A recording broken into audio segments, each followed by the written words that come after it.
Welcome everyone. Welcome to another preview. This is MetalCanyon and we'll be checking out a game by Treese Brothers, I hope I'm pronouncing that right, called Star Traders Frontiers, which is well, it's kind of difficult to say what it is. It's a lot of things. It's a sandbox, trading, turn-based, space combat, squad combat, story-laden, dialogue choicing, political intrigue, alien threat game.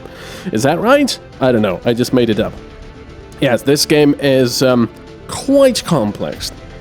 Even when you start a new captain, for example, if you want to start a new game, you get a lot of choices. The game really likes to give you a lot of information and a lot of choices right from the start. So when you start, you have a couple of things available.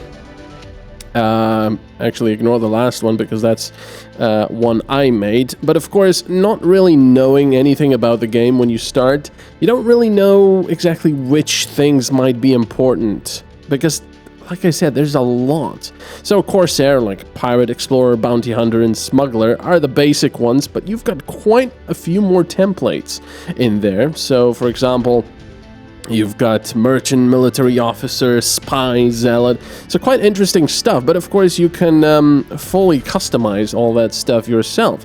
So for example, if I wanted to make a Spy, you can see that it gives you a trait +3 Charisma, and it gives you a 25% chance of gaining double XP, and so on and so forth. So there's a lot of stuff that you don't really know how useful it'll be. For example, starting skills, electronics, stealth, pistols. So okay, stealth I can understand, pistols I can understand, electronics, not really sure when you begin the game. Captain will start character level 6, that also doesn't quite tell me much. Does everyone start at level 3, 2, 1? You'll be joined by level 3 officers and level 2 crew. There you go, okay.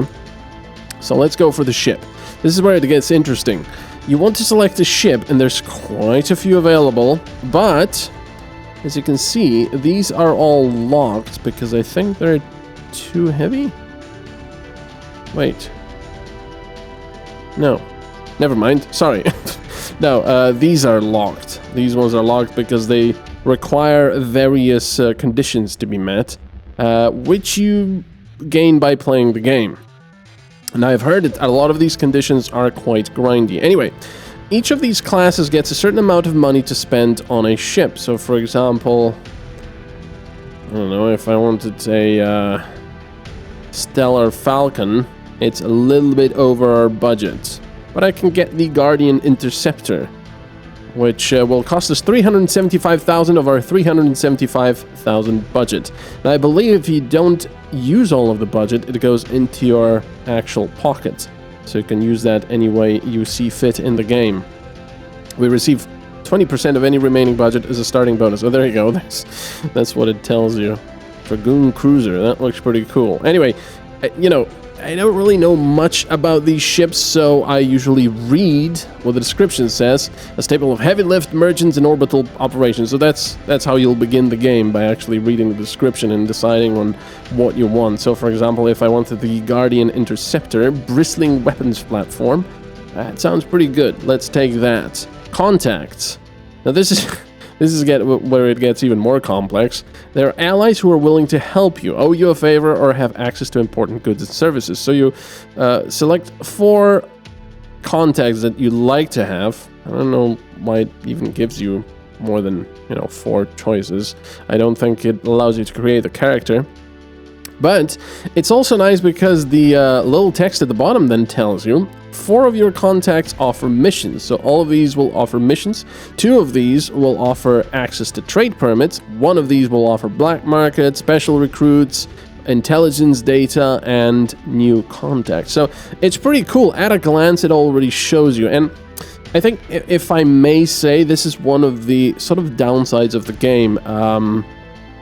There's not enough stuff explained. There's a lot of stuff, a lot of information in this game, but this is very welcome, but it's not often enough. Anyway, attributes. I have no idea what attributes would be useful for my character. everything is explained, fortunately, but, you know, you simply decide what you want for your character. And of course, it doesn't actually stop you from overspending, unfortunately, so you have to do this. There you go. And then skills, which we don't really have any skills available. And that's it. You can save the template. Anyway, I'm just going to cancel out of this and load my Captain Metal, so I can show you a little bit about how this game works. So, there you go. Now, don't expect any sort of brilliant 3D amazing graphics. This is more of a management strategy, in a way. So everything is, you know, a little bit simpler, top-down, lots of icons, and so on and so forth. And again, you know, the game throws you a pile of information. And in fact, don't think that this is any more complex than what you start with when you start the game for the very first time. This is what you're faced with. And in fact, the first couple of times, I sort of just gave up on trying to play the game because the learning curve is a little bit steep. I'm not going to say it's overly steep, but it is a little bit steep. And in my mood, I wasn't really feeling too great. I was, you know, I didn't have the patience. So that's a little bit of a downside. You have to have patience with this game. In fact, it sort of reminds me of RimWorld, which was a little bit of the same story. I gave up on RimWorld after playing it for about half an hour or an hour because I just couldn't get my head around it. And then second time around, I absolutely loved it when I started learning the mechanics. And this is sort of the same. At first, it's just overwhelming. You've got, all right, so you've got stuff at the top. You've got your Captain HP. You've got the ship HP. You've got this 16 danger, which is the quadrant danger. Where you are, the date, the alert list, you've got reputation here. Then on the bottom, you've got your credits, how much cargo you have, and then lots of buttons which give you even more information. Now, these are the missions which you can select, or, you know, this one is actually the one we are doing, and every mission has a deadline. And I've got a personal objective. Okay. Then we've got our known contacts, of course, of which there are quite a few. And remember, this is very much sort of at the beginning of the game. I haven't really played that much.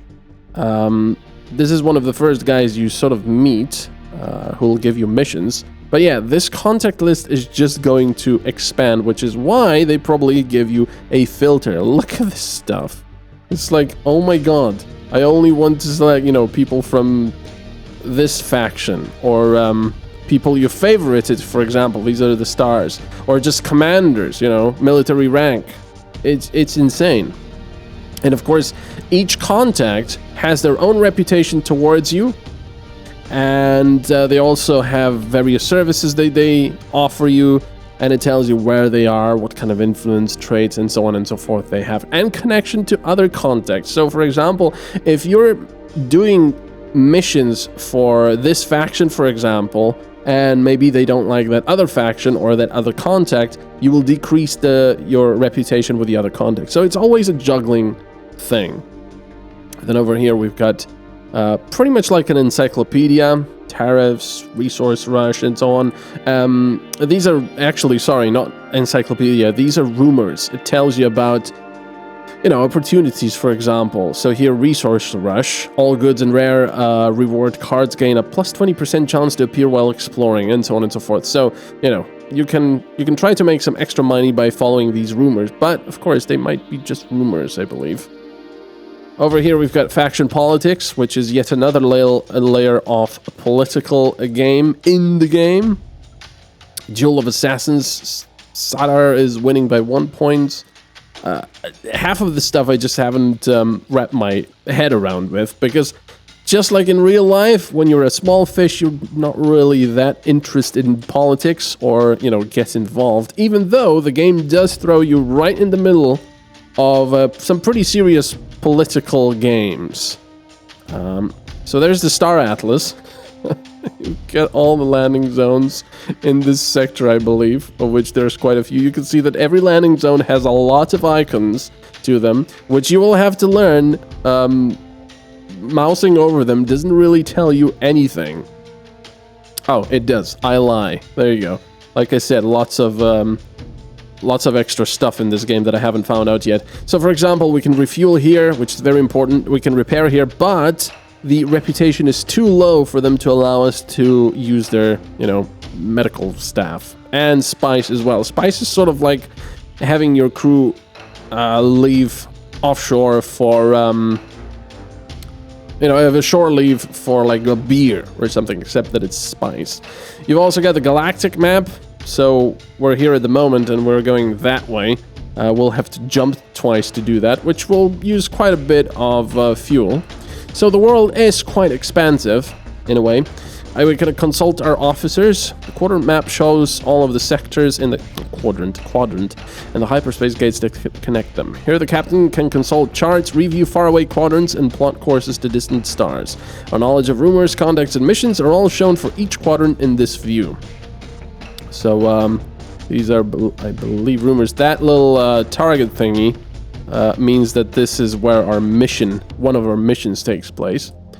And then we have the crew manifest, because obviously our ship is crewed. And here it gets even more crazy. Each of the crew has their own level, progression, as you can see, health, and morale.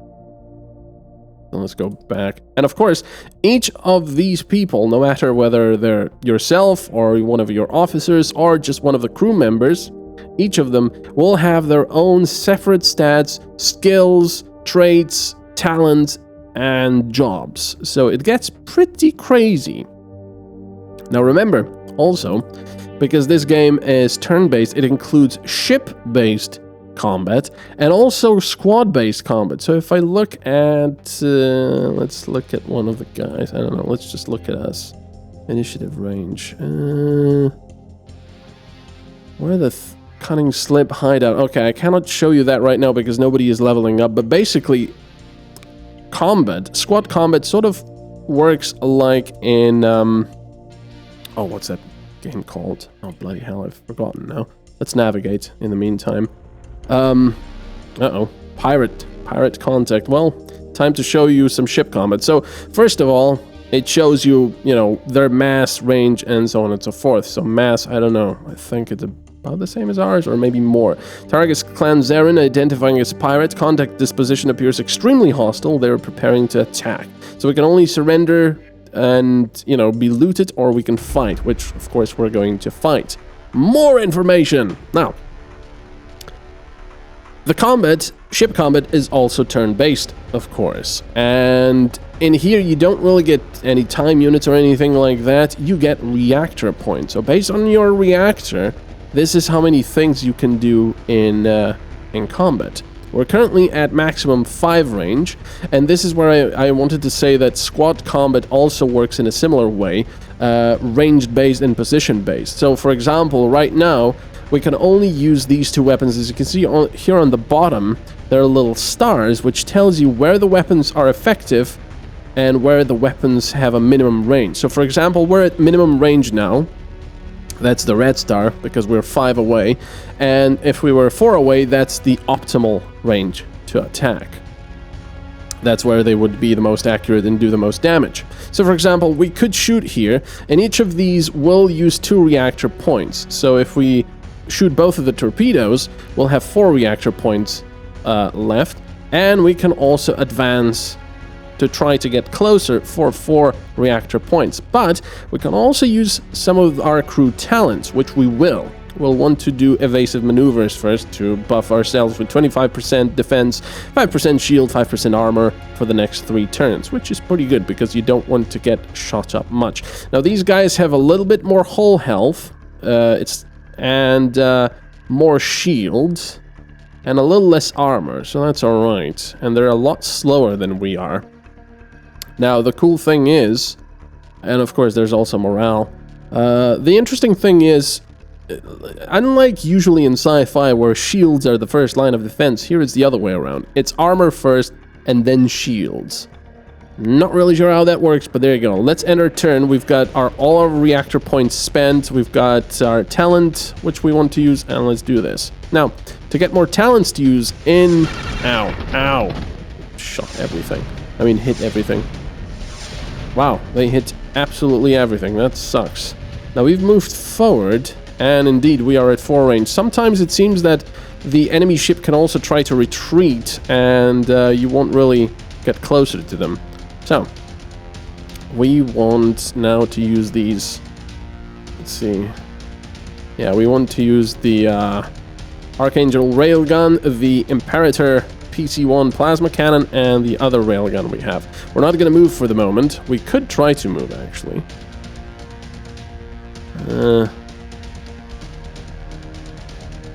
Could try moving in for a better shot, I suppose. Let's do that. I usually don't do that, but let's try to. And let's also do bombardment, so the enemy ship will have a crippling attack. We'll do a crippling attack, minus 20% accuracy, minus 10% damage, minus 5% armor for the next 3 turns. So let's do that. We've got 1 reactor point left, which is sort of a shame. Now they're missed. We missed as well. That sucks. So our talent was useless. Now we're much closer. We can also use the Phoenix Lance. But I think our stuff here is a little bit... Yeah, let's just use this. And let's see. Signature homing. Closing in and locking on it, making it hard to dodge your fire. Let's do that for now. No. Darkest Dungeon is the game I was thinking of. Excellent. So now we've actually applied the talent we've used, and we're in a bad way, actually. Wow, these guys are destroying us. That sucks. Yeah, look at that. We could try to escape, but never! Wait, what happened? Ah, they damaged our Phoenix Lance. Well, we could use the Unrivaled Patch. Purge ship of any crippling effects. Let's do that for now. Sending orders. So now these should be gone, I think. Ow. Usually I was pretty lucky and they missed a lot of the stuff they fired at me. Okay. Let's use more of these weapons, and let's use another one of... Oh, we're not evading anymore. Let's do evasive maneuvers. In ship combat, it allows a boarding attempt from range 3. Ooh. Let's do that. That could be interesting. No. Nice. Whoa, what the hell kind of weapon is that? Okay, excellent. That's what I like to see. Now let's see if we can board them. We can! And this is actually the first time I'll be doing squad combat. Select combat crew. Well, I mean, wouldn't I just want all of these guys? Let's see. These guys are gunners. We obviously want him. We want her. We want the captain, even though I think if the captain dies, that'll be a bit of a problem. And him. Can I have more? No. Okay, combat is full. Alright, so now we can also move them where we want, but of course... No! I'm back. Not knowing what kind of... Oh, prefer slot 4. I see. Prefer slot 4?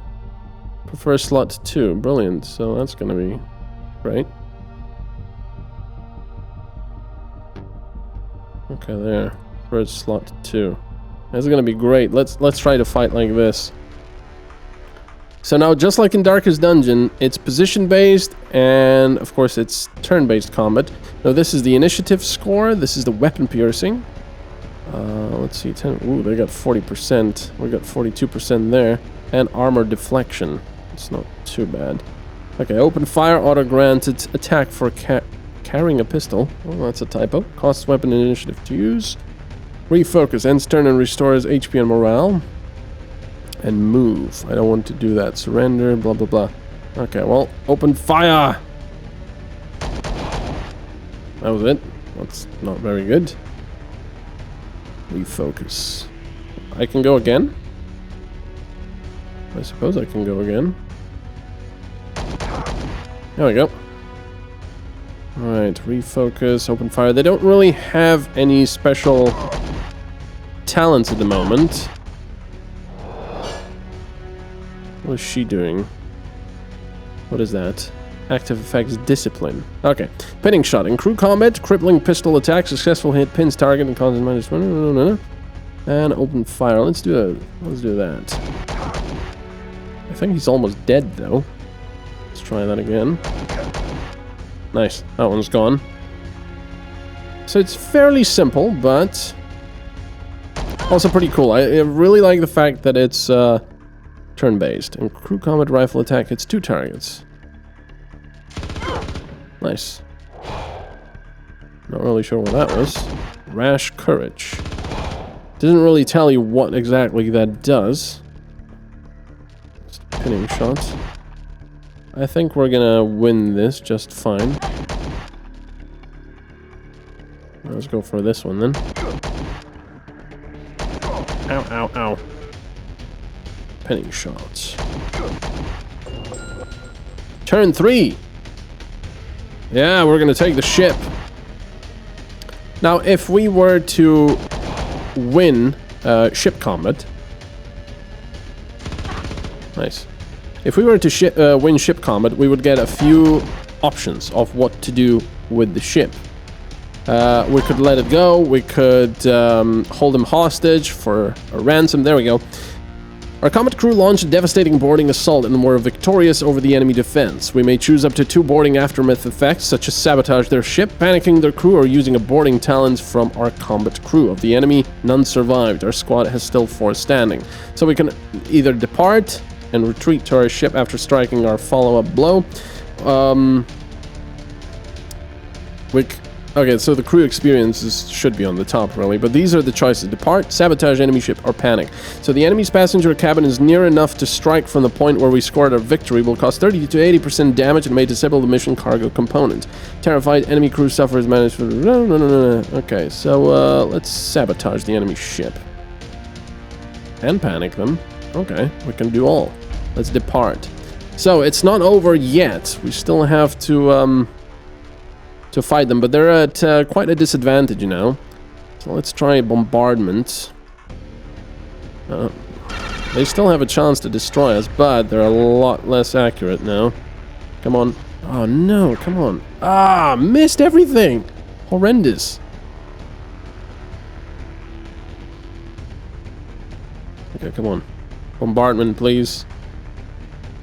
Furious prodding talent. There's a lot of stuff that goes on. Wow. What? Why am I so ineffective? There we go, finally. So they do have the bombardment now. Let's use these again and use the evasion talent. Now the talents you can use freely.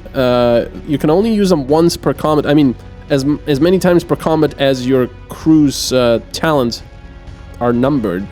That didn't make any sense. So if 2 crew members have the evasive maneuvers, you can use it 2 times per combat. And then, of course, that replenishes for the next time you do combat. So, you know, you can use them freely. There's really no reason not to use the talents.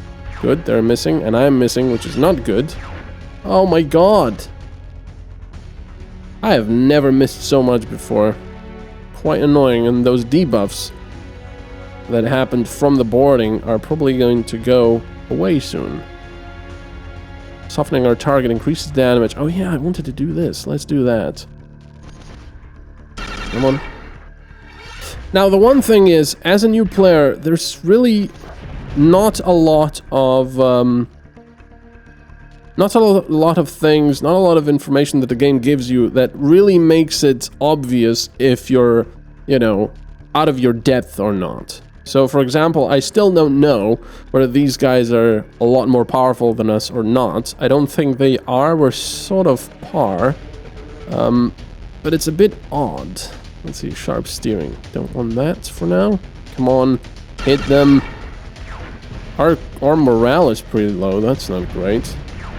That's another thing I'll go into. And these guys are now trying to retreat. They failed to retreat. Now, it's not necessary to completely destroy their ship. A lot of the times you might score a critical hit on the enemy ship and destroy their engines, for example, in which case you automatically win because they cannot really do anything anymore. Let's do a targeting lock so we can prevent them from escaping, or lessen the chances of them escaping. No, come on. Hit them. Oh, God, I think that's because of low morale. Enemy retreating to range. Okay, so now at range 4. Okay. Let's try to do this again. Are we gonna hit anything? That was a miss. That was a miss. Oh my God. What the hell? Now they've retreated quite a bit. So we'll use this. A lot of stuff got damaged. Let's move closer. And let's use this again. Now we only have one chance of actually hitting them. There we go. Hellfire torpedo. 36 is not that huge. They failed to escape, but we also failed to close the range. Let's also move. Come on. No, that missed. I think they're going to escape. Or they're going to destroy us. And now everything has been damaged. Brilliant. Alright, well, we're going to escape now. And they will as well, I think. Ow. Both ships withdrew. Well, that sucked. Damn it. And we didn't seem to get any sort of experience from that either. That sucks. Okay, let's go to this place, the Tenga Topa, so we can actually repair. Now, stopping at various stations is a very important thing, because your crew will get very restless. As you can see, our hull is really bad. So all crew wages are at the moment paid. You will need to pay them very often. You'll also need to recruit some more crew because we lost some. Navigation, I want some navigators. Let's get some... Oh, that's it. Okay. Now, we have no access to medical services or the spice hall. We can repair for 25,000. Holy crapoli. We can refuel, which is very important. And we can pay our wages. There you go. So now we can continue. Fortunately, we are repaired. Let's just navigate towards the next one. So this is how the game works. Now, the one thing that... oh, we are understaffed and skilled navigators. Brilliant. But fortunately, nothing happened. We used a lot of fuel, and the jump took 3 days. Now, like I said, here's something that I kind of don't like about the game. As you can see here on the right, there's a lot of, like, random stuff that goes on as we navigate. So, as we navigate, there's constant dice rolls about officers preventing airlock accident, void engine maintenance successful, unstable hyperwarp jump nearly vented hull, safe and efficient work shift, and so on and so forth. There's a lot of stuff in the background that keeps, you know, rolling the dice, and depending on your ship's skills, talents, and your ship condition, these could be good or bad.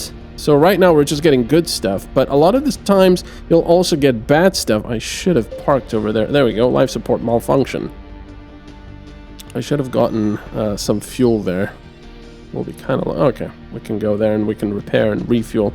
Now, I'll also show you how the dialogue system works. I was actually very surprised by this in the game. Let's land over here. Let's pay the wages. We need more crew. Electronics. What happened? Mechanic. Yeah. And we can send him to the spice hall. A lot of times, apparently. But then the spice hall for 2 crews, 6 morale, and so on and so on. Let's buy the fuel, repair. So these are basically just, you know, click all of them and make sure they are ticked kind of thing. You don't really want to forego any of them unless necessary. Now, these medic and repair are a little less important than the rest. Spice hall will keep your morale high, and if your morale is low, they might mutiny, and then you have to do, you know, in extreme cases, even combat.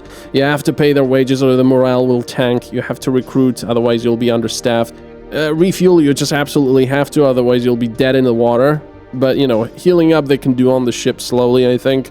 And repairing, well, if you cannot afford it, that's that. So let's do this mission. We bear the grave responsibility for Negotiator Hunit's safety, as well as bringing him home again to the Fane Court on Elec. We are here to escort Negotiator Hunit to this destination. By completing this mission step, we strike a blow against the influence and power of Princess Aten Char on behalf of Prince Callaghan Fane. So, we can try again later, if you want to cancel, or we can, there's only one option at the moment, we will deliver Negotiator Unit to the officer at the nearest local security checkpoint, and from there the local authorities will assume responsibility. Sometimes you get several options. So this is what surprised me. There's quite a bit of writing, which is not bad at all, and dialogue options in this game. I was not expecting that. Usually it's a case of land at the place, talk to the guy, he'll tell you a bunch of stuff and give you a mission, and that's it. Many welcomes, Captain. You look exhausted. It has been a long tour, Callaghan, and not one stop of it easy. Fortunes are made, they do not fall out of the void. I appreciate the hard work and months you are spending on my family's behalf. This legal case hangs Valencia's life in the balance, but the entire affair threatened our cohort. Aten Char hopes to destabilize and then destroy everything I have built. When this time comes, which is starting to look inevitable, we will make her regret this. Okay, so that was pretty short, but as you can see, a lot of stuff afterwards, after the fact. Skill save. Rolled our skill and half of our attribute versus opposition 7 strong and 3 standard dice. I have no clue what that exactly means. But we successfully passed the tactics plus wisdom check. The officers on duty at the security checkpoint react promptly and call in reinforcements as we arrive. The meeting is terse and to the point, but our business is completed. Our passenger negotiated unit has departed our ship permanently.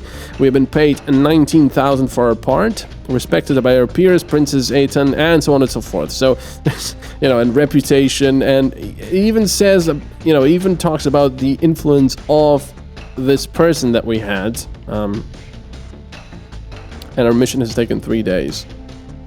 There's so much stuff in this game, it's ridiculous. And when you talk to people, you have many choices of what to do. You can request missions, you can look at their details, there's the missions.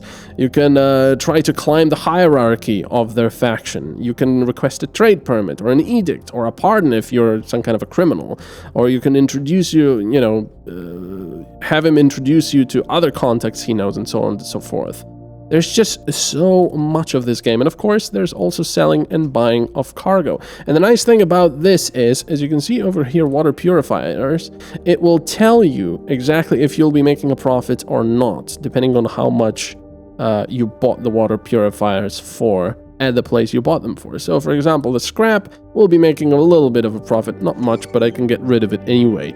So that's a really nice touch. It makes everything a little bit easier. Of course, there's also the option to upgrade your ship.